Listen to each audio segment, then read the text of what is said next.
when I threw in the towel is when I had the issue with when my friend's son, Dacian Steptoe, killed Officer Garrett Hull. That was my breaking point. That's when I threw in the towel. I had felt used, abused. I was a political toy for a lot of people. And I had to move back home to mama. 33 years old, man, I'm going back home to mama with my kids. And my son know we poor. I've been doing all this great work, man. I meet with the chief every week. I meet with Deputy Chief Dean, Deputy Chief Ty Hassel. I'm with Rick Van Houten with the police officer. Man, all these people, man. And I'm walking. But I'm not asking for nothing. I don't know how to ask. I don't know how to ask for a grant. They know I need a grant. So I start going to the community. But the community starts shaming, man, you working with the police ass nigga. So now the community rejected me. Man, I just became angry. Man, fuck everybody. Need a good fuck consultant. Garrett Hull. Man, fuck. So, and that's when I fell from grace in this city with all political leaders. Police department. They never thought about, I was out there by myself for years with threats over my head, working in the community every day. And nothing to show for it. And nothing to show other than the progress that you hope to make by gleaning those messages onto others, right? Yeah, the progress is when the kids was coming home. Yeah. I would take some of my disability money to go buy them shoes and then have to borrow money to pay my phone bill. I wanted them kids to know, man, there's somebody here. I would take them kids home with me. And I had a daughter in a 1-bedroom apartment. The old man would say, man, don't do that, bro. You got a daughter. And then that kid got killed. So, man, I fought to keep making right choices. Man. I fought me because I wanted to give up. I wanted to quit. I wanted to be hateful. I wanted to be angry. I wanted to be racist. And that would be an excuse to go back to who you were, even if you did have the money. That's what you were afraid of, right? Yeah. So I said, God, don't let my heart be hardened. And that's where the character came from. Wow, man. That's an impressive story, too. The character was my outlet. I didn't have an outlet. So I was going to be just like the kid who ended up hurting somebody. Yeah. That's why I was saying hurtful things to the police department. I was hurt. Well, you know, people can get emotional and sometimes they can justify it. I mean, and like you said, they're just words. You still are demonstrative in the things that you do. You know, I talked to Pablo Escobar's kid. Yeah.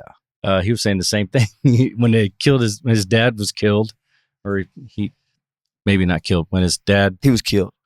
We saw it. Yeah, we see. Well, he wasn't taken to jail. No. Well, he will dispute that, but you have to listen to him. It's very interesting, but I gotta listen to it now. Matt, it's fascinating, but he was so pissed off when that happened, though, that he started saying, okay, I'm going to rain fire on all these people and I'm going to avenge my father's death. And you can imagine with his reach what that did. He said he called back within hours. So, all right, of course, I'm not going to do that. I'm not a gangster. I'm not like my dad. And it took a lot of time to undo all that. Just the words that he said hit the media and hit the papers, everything, because they're mine did too. Oh boy, mine did too. Exactly. But the things that he's doing now to change people for the better. Oh my gosh! When you get two gangsters in here that says, "Yeah, but he killed my brother. Yeah, but then he killed my mother and mother, and we can't stop fighting." I'm like, go watch that. If that dude's dad killed 5,000 people, a lot of people. Good Lord! If they can make amends between he and the other leader from the Cali cartel, come on. Imagine if you brought those two individuals and put them on a speaking tour in middle schools and high schools. The depths of that murder and destruction between those two families. Yeah.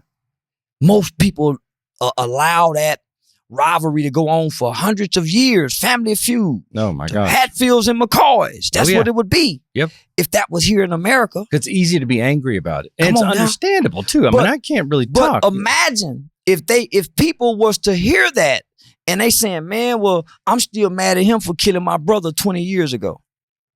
But if I change my mind today, we can all be on a better path and just leave it behind us, for heaven's sake.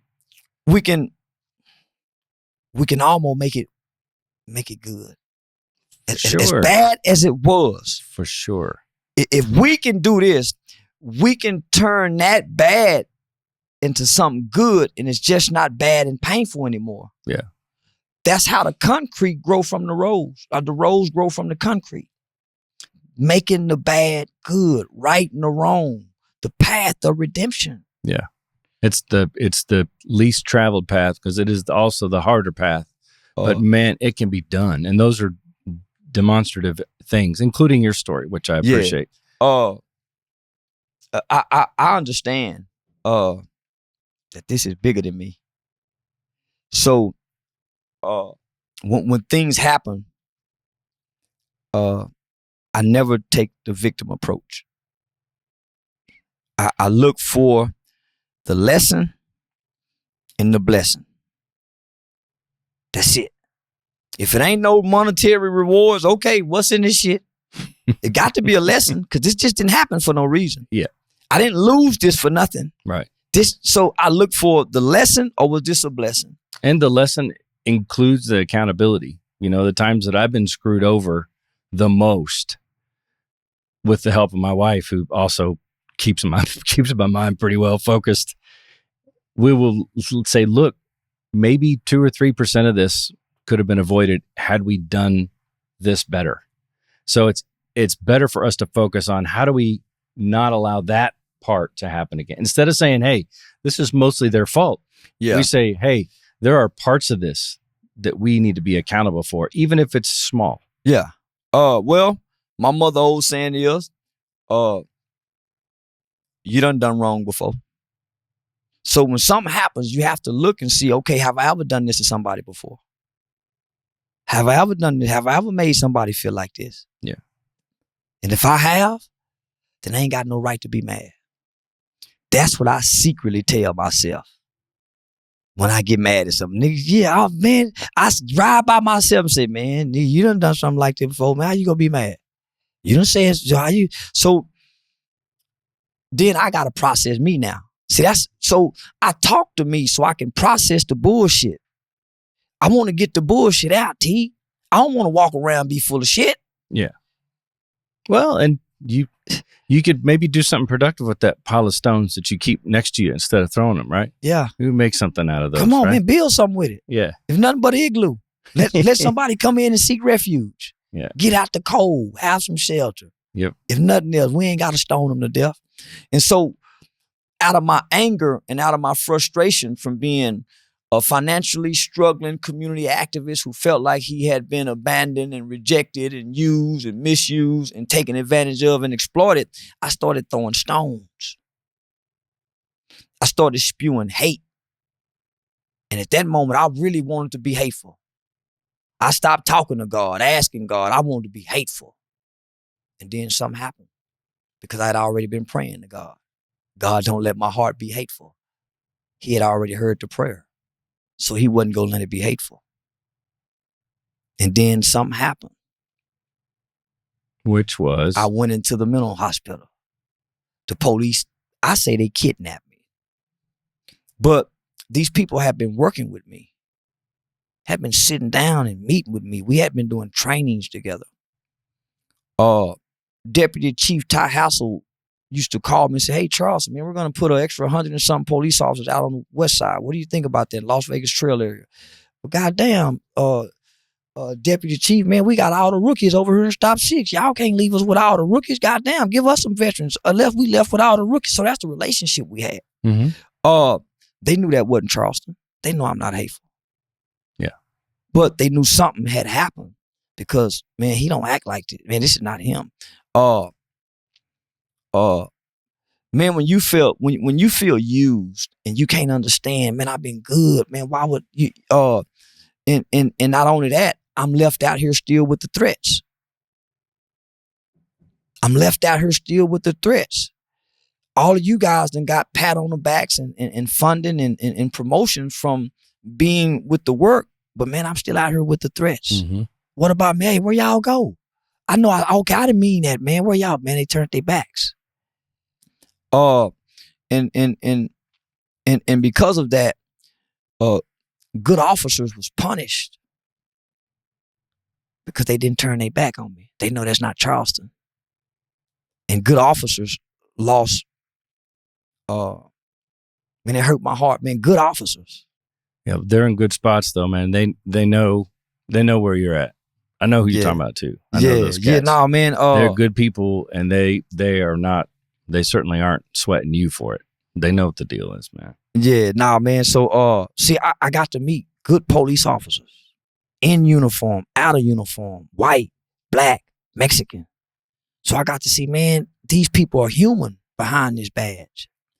So me and Rick Van Houten, he was the president of the Fort Worth Police Officers Association at the time.